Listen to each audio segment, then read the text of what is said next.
Hello students, today we will learn about distance between 2 points. Let's start.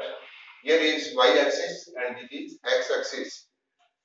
Let point A in first quadrant.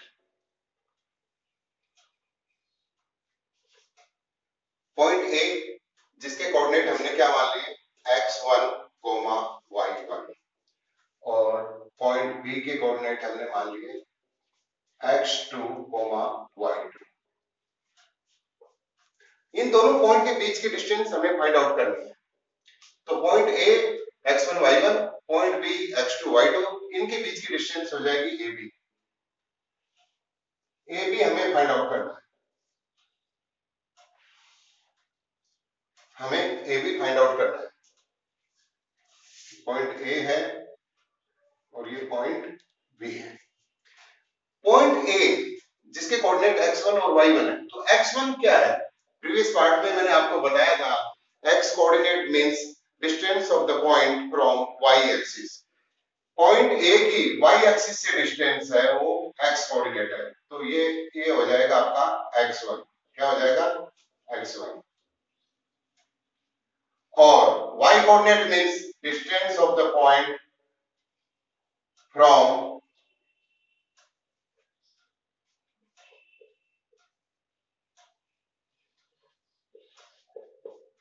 ये हो जाएगा y1.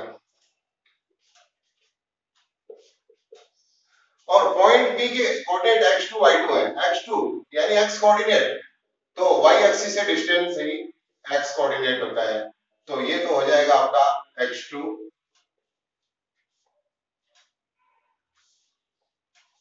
और y2 means distance of point B from x axis. ये हो जाएगा y2. कुछ देर के लिए हमें इन पॉइंट्स को कुछ नाम देना है. तो समझो ये पॉइंट P मान लिया हमने कुछ देर के लिए, ये पॉइंट Q मान लिया, ये पॉइंट R. और अब पॉइंट A से BR पर हमें एक परपेंडिकुलर खींचना है. BR, ये BR है, ये पॉइंट A है. यहां से हमने एक परपेंडिकुलर डाल दिया इस पे BR. और ये समझो पॉइंट S है. क्या है? Point S. अब आपके सामने एक ट्राइंगल है BAS या BS जो कि राइट एंगल ट्राइंगल है. ये वाला एंगल 90 डिग्री है. क्यों है 90 डिग्री? क्योंकि हमने परपेंडिकुलर डाला है. पॉइंट ए से BR पर परपेंडिकुलर डाला है, तो ये S है, ये 90 डिग्री हो जाएगा. तो राइट एंगल ट्राइंगल का नाम जब भी आता है, मैंने बार-बार में बताया भी है कि जब भी राइट एंगल ट्राइंगल का नाम आएगा, पाइथागोरस एक जो फेमस मैथमेटिशियन था, उसने पूरे वर्ल्ड को सबसे पहले ट्राइंगल की तीनों साइड्स के नेम बताए थे. तो उसने ये बताया था कि राइट एंगल की अपोजिट साइड है वो ट्राइंगल की लार्जेस्ट साइड होती है, जिसको नाम हाइपोटेन्स दिया था. तो ये तो हो जाएगा हाइपोटेन्स. और ये जो हॉरिजॉन्टल साइड है इसको बेस नाम दिया था और इसको नाम दिया था परपेंडिकुलर. तो इन ट्राइंगल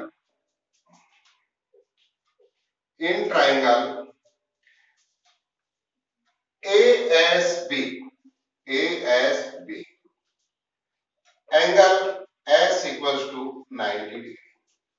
ट्राइंगल ASB में एंगल S है वो 90 डिग्री है. तो इसमें पाइथागोरस रूल लगाएंगे.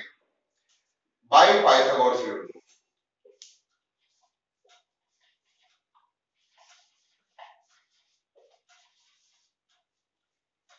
पाइथागोरस रूल क्या है? h square equals to p square plus b square. Hypotenuse square equals to perpendicular square plus base square. Hypotenuse कौन सी साइड हुई? AB. तो AB square equals to perpendicular कौन सी साइड है? परपेंडिकुलर है BS. तो BS स्क्वायर प्लस बेस कौन सी साइड है? AS. तो AS स्क्वायर. अब देखिए आपको BS निकालना है. BS कैसे फाइंड आउट करेगा? BS फाइंड आउट करने के लिए BR यानी ये BR हो गया.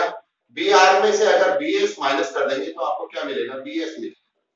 BR में से RS, ये RS हुआ, RS माइनस कर देंगे तो ये आपको क्या मिल जाएगा? BS मिल जाएगा. अब बी आर कितना है, बी आर है y2, तो y2 में से क्या माइनस कर दोगे, RS, RS कितना है, RS था हमारा कितना था y1, कितना था y1, तो y2 माइनस y1 हो जाएगा, ये वाली डिस्टेंस होगी y2 minus y1।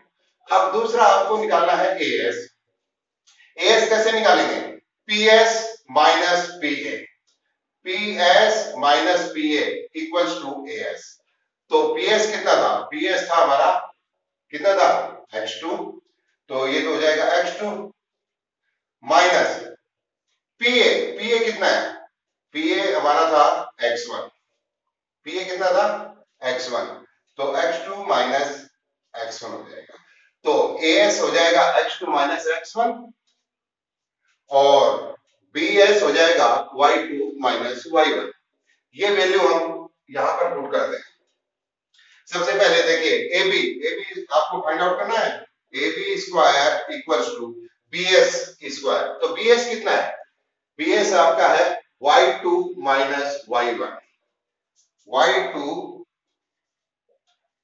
Minus y1, ऊपर स्क्वायर था तो स्क्वायर लगा देंगे हम, प्लस AS देखिए AS कितना था x2 माइनस x1, तो x2 माइनस x1, AS था x2 माइनस x1, ऊपर स्क्वायर था तो हम यहां भी स्क्वायर लगा देंगे।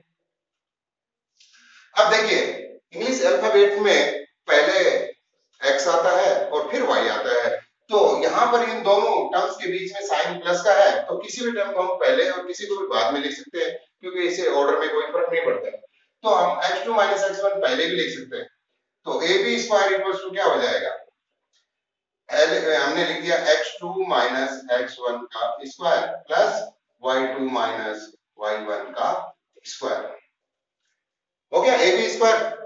हमें AB स्क्वायर नहीं चाहिए, हमें तो AB डिस्टेंस AB चाहिए, तो स्क्वायर यहां से हम हटाएंगे, AB इक्वल्स टू क्या हो जाएगा, यहां से स्क्वायर हटाएंगे तो आगे राइट साइड के जो टर्म्स हैं उनके ऊपर क्या लग जाएगा, स्क्वायर रूट का सिंबल लग जाएगा, तो ये स्क्वायर रूट का सिंबल लग गया और यहां पर हो जाएगा x2 माइनस x1 का square plus y2 minus y1 का स्क्वायर, और दो पॉइंट के बीच की डिस्टेंस का यही फॉर्मूला डिस्टेंस फॉर्मूला कहलाता है, इसी को हम क्या कहते हैं, डिस्टेंस फॉर्मूला, डिस्टेंस फॉर्मूला।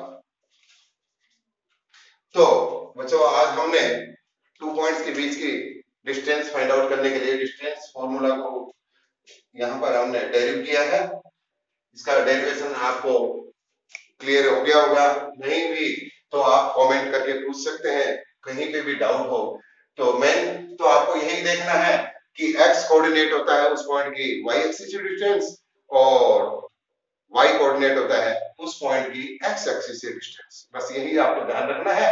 इस ट्रायंगल में आपको दो बेस और परपेंडिकुलर फाइंड आउट कर लिया, पाइथागोरस रूल आपने लगा दिया, h square equals to p square plus b square, और हाइपोटेनस कौन सी साइड बनेगी, यहाँ पर 90 डिग्री की अपोजिट साइड सबसे लार्जेस्ट साइड AB है, तो हमने AB लिख दिया, AB स्क्वायर प्लस परपेंडिकुलर ये आपका BS हो गया, BS square plus AS square, और यहाँ पर BS स्क्वायर BS आपका था y2 माइनस y1, तो BS की जगह मैंने लिख दिया y2 माइनस y1, ऊपर स्क्वायर था स्क्वायर लगा दिया, प्लस AS तो हमारा x2 माइनस x1 वो लिख दिया मैंने, ऊपर स्क्वायर लगा हुआ था तो मैंने स्क्वायर लगा दिया, और उसके बाद में क्या किया मैंने x2 माइनस x1 के स्क्वायर को पहले लिख दिया, y2 माइनस y1 के स्क्वायर को बाद में लिख दिया, और यहां से स्क्वायर हटाया तो आगे स्क्वायर रूट का सिंबल लग गया, और हमें मिल गया AB equals to square root x2 minus x1 square plus y2 minus y1 का स्क्वायर, और यही डिस्टेंस फॉर्मूला है जो कि दिए हुए दो पॉइंट के बीच की डिस्टेंस फाइंड आउट करने के काम में आता है।